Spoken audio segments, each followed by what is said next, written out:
Chief Justice of India, Dr. Justice D.Y. Chandrachud, Union Minister for Law and Justice, Sri Kiren Rijiju, distinguished judges of Supreme Court, distinguished guests, ladies and gentlemen. I am glad to be here today on the historic occasion of Constitution Day. On this day, 73 years ago, the Constituent Assembly adopted this document of our collective destiny. We are commemorating today the adoption of the Constitution that has not only guided the journey of the Republic over the decades, but has also inspired several other nations in the drafting of their constitutions. The Constituent Assembly was composed of elected members who represented all the regions and communities of the nation. They included stalwarts of our freedom movement. Thus, their debates and the document they prepared reflect the values and guided the struggle for independence. When we read the names of the members of the Assembly, we are bound to feel a surge of pride. The decades before independence were marked by the unusual number of extraordinary individuals. I sincerely believe that no other place and no other time have produced a galaxy of giants like them. They had their own dreams and ideas, but the characters of this nation. But they were united in their desire to see it freed of shackles. They all made great sacrifices to ensure that the coming generations would breathe the air of a free nation. The first among them all, of course, was the father of the nation. The visionary leadership of Mahatma Gandhi created a generation of great leaders. The Constitution bears an unmistakable stamp of Gandhian principles. Equally, the President of the Constituent Assembly and also my great predecessor, Dr. Rajendra Prasad, and the Chairman of the Drafting Committee, Dr. B.R. Ambedkar, converted a grand vision into words. I am especially proud of the fact that the 389 members also included 15 women, when some of the leading nations in the West were still debating women's rights. In India, women were participating in the framing of the Constitution. Hansaben Mehta, one of them, also made a critical contribution in the drafting of the Universal Declaration of Human Rights. Sarojini Naidu, Suchita Kripaleni, Durgabai Deshmukh, and other women members were already seasoned campaigners, having dedicated themselves to the freedom movement. Speaking of women, I would like to note that their participation in the public life since independence has shown an upward trend, but there is no reason to be content. I understand the judiciary to strive to enhance gender balance. Ladies and gentlemen, the cornerstone of the Constitution is summed up in its preamble. Its singular focus is on how to increase social good. Its entire edifice rests on justice, liberty, equality, and fraternity. I would like to note here that these four stellar values enshrined in our Constitution have been part of our own timeless heritage.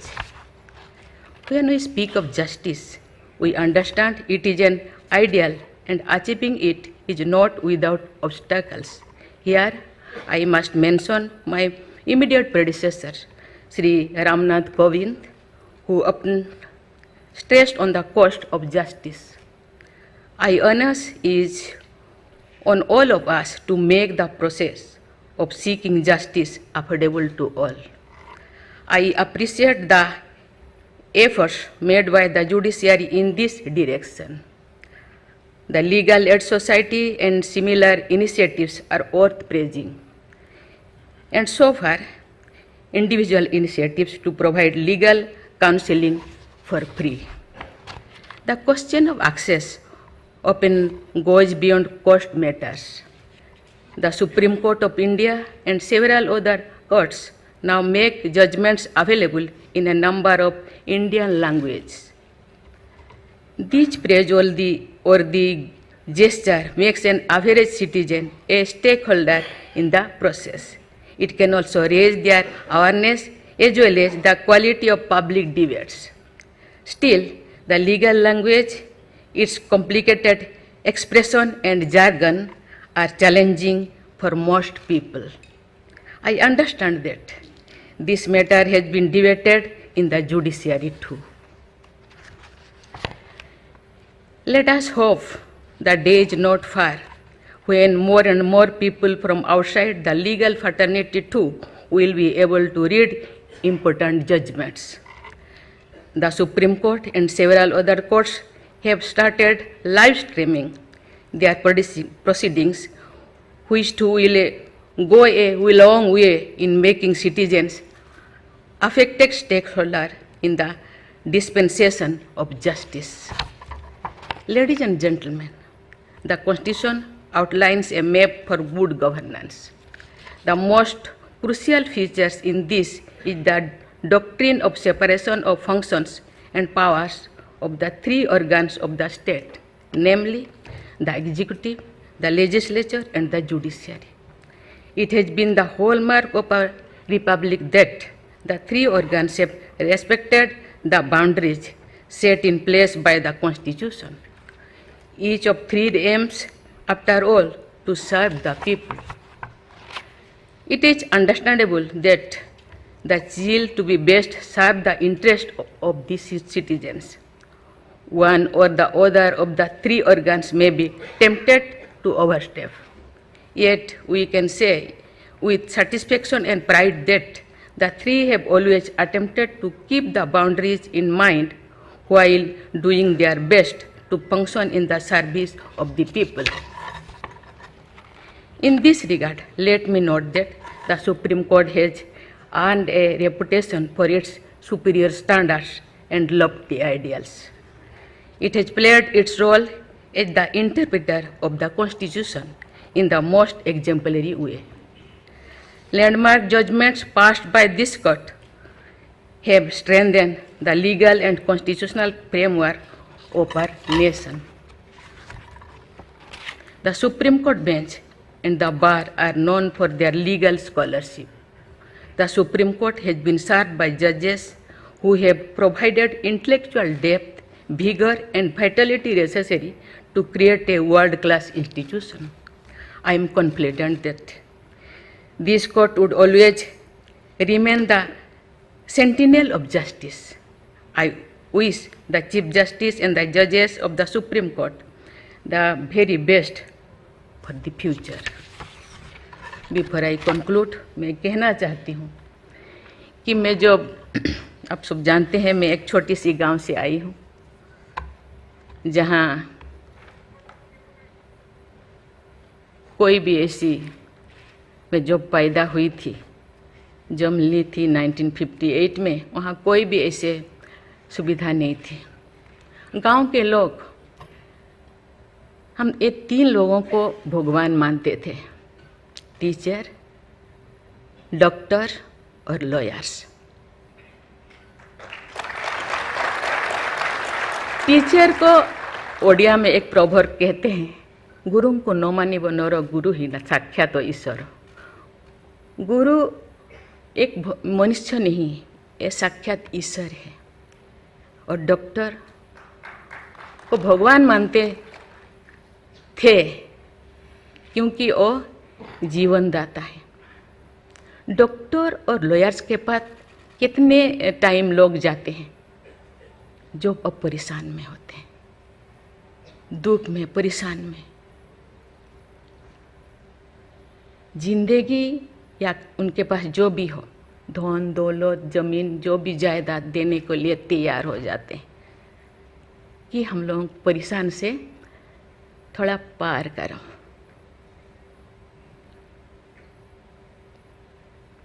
जो मैं MLA बनी तो भाग्य से मुझे home standing committee का chairman बनाया गया। मुझे पूरा राज्य में जितने भी प्रिजन जितने भी जेल था मुझे घूमने को मौका मिला।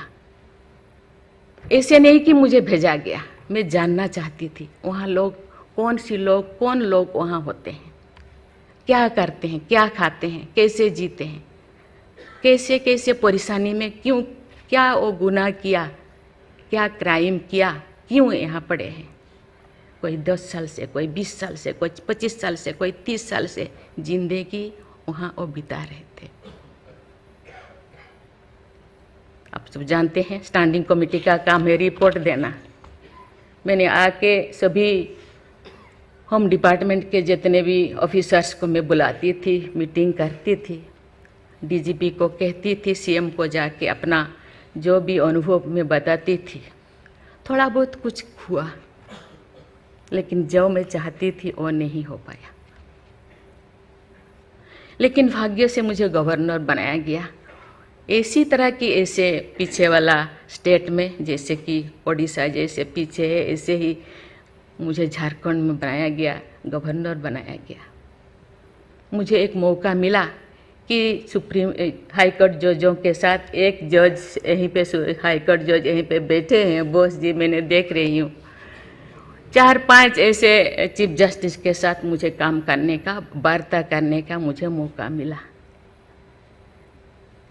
वीरेंद्र सिंह मुझे तो शपथ दिलाए थे, उनसे भी मैं बात की, लेकिन वो ज़्यादा दिन उनका हो गया टेन्योर, तो मेरे साथ नहीं काम किया। लेकिन 2-3 इनके साथ भी बात की, लेकिन ये भी ज़्यादा दिन नहीं, वो तो यहाँ आ गए। लेकिन ऐसे 2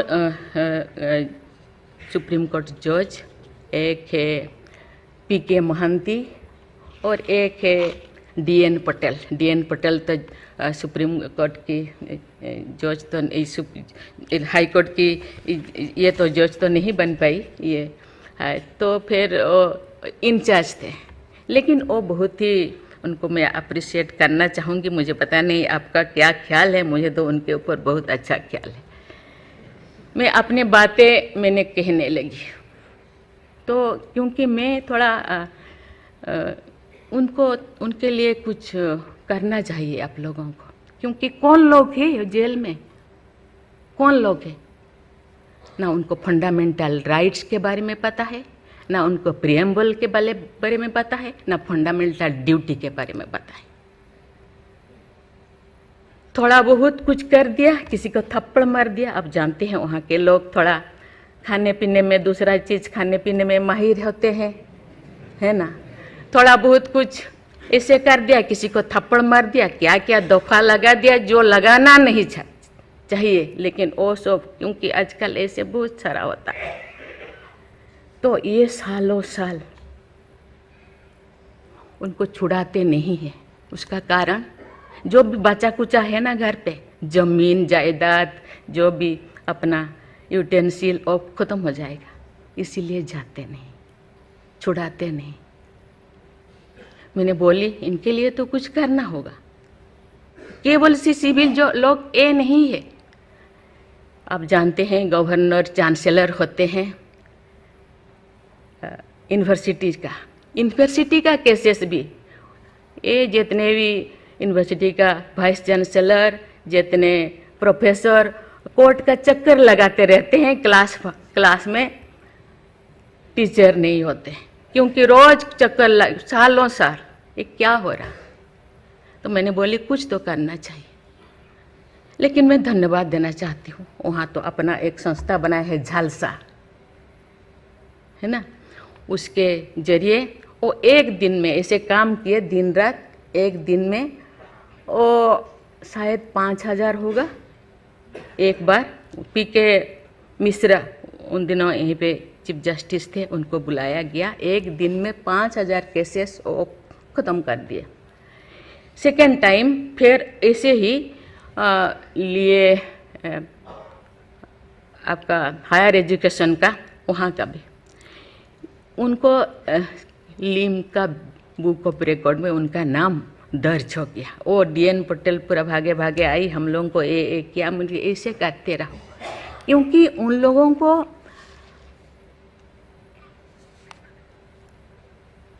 इतने साल गुनाह किया है कि नहीं किया है, ट्रायल पे अभी तक है। मैंने बोली ABCD कुछ करो, A20 ऐसे कैटेगराइज करो, उनका ख़त्म करो। ये सरकार के ऊपर ये बोझा बनते हैं। हम उनको ये तो अभी तो ह्यूमन राइट्स भी है, आके उनको हम स्किल्ड करा सकते हैं। बाहर भी वो आना नहीं चाहते, क्योंकि बाहर आके समाज उनको बुरा मानेगा। इसलिए मैं इस चीज़ को आपके ऊपर छोड़ रही हूँ, क्योंकि ये क्यों नहीं जाते हैं गांव के लोग छुड़ाने के लिए। बहुत सारे लोग क्या क्या करते हैं पता नहीं, जिंदगी ख़त्म कर देते हैं, लेकिन बाहर में घूमते हैं। इसके लिए आपके ऊपर मैं छोड़ती हूँ, क्योंकि ये जो 3 जो स्तंभ है, 3 जो विंग है, लेजिस्लेचर, एग्जीक्यूटिव और जुडिशियरी, कहीं कहीं जनसाधारण के लिए, देश के लिए, लोगों के लिए, तो कहीं कहीं सबका मन, सबका सोच एक होना चाहिए। चेक एंड बैलेंस तो होना चाहिए, लेकिन कहीं कहीं हम लोगों को एक साथ मिलकर काम करना चाहिए। जैसे जैसे लोग पहले तो गांव में हर चीज़ ख़त्म होता था, बहुत सारे चीज़ें जी, बहुत सारे सोसाइटीज़ है, बहुत सारी चीज़ें गांव में ही ख़त्म हो रहा है। आज छोटी छोटी बात में लोग जाते हैं, उसको कुछ किया जा सकता है, बैठ के बात करना है। और उसको मुझे लगता है लोगों को, हम लोगों के लिए है, लोगों के द्वारा है, इसीलिए लोगों के लिए सोचना हम लोगों का काम है। आप लोग सब यहाँ जो बैठे हैं, बहुत अनुभवी, बहुत ज्ञानी गुणी जजेस बैठे हैं, आपको सोचना है, हम सबको एक रास्ता और निकालना है। कि कहते हैं आजकल तो और ज़्यादा जेल, बहुत सारे इतने ओवर क्राउडेड हो गए, और सारा बहुत सारे प्रिजन बनाना होगा। अरे हम ये आगे जा रहे हैं, हम विकास की ओर जा रहे हैं, फिर और ज़्यादा जेलें बनाने का ये क्या ज़रूरत है? कम करना चाहिए।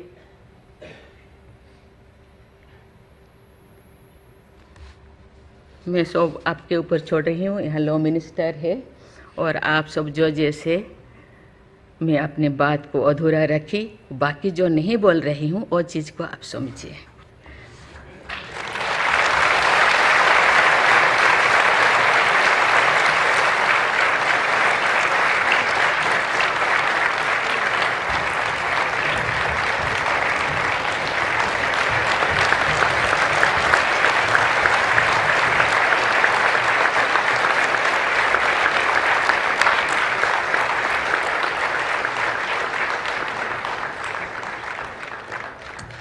Constitution Day is a day to reaffirm our firm adherence to the constitutional ideals, as these are the ideals that have helped the nation proceed on the path of progress. I would like to compliment the Supreme Court of India for organizing this function. I am grateful to the Chief Justice of India for giving me an opportunity to be here among you today. Thank you. Jai Hind, Jai Bharat.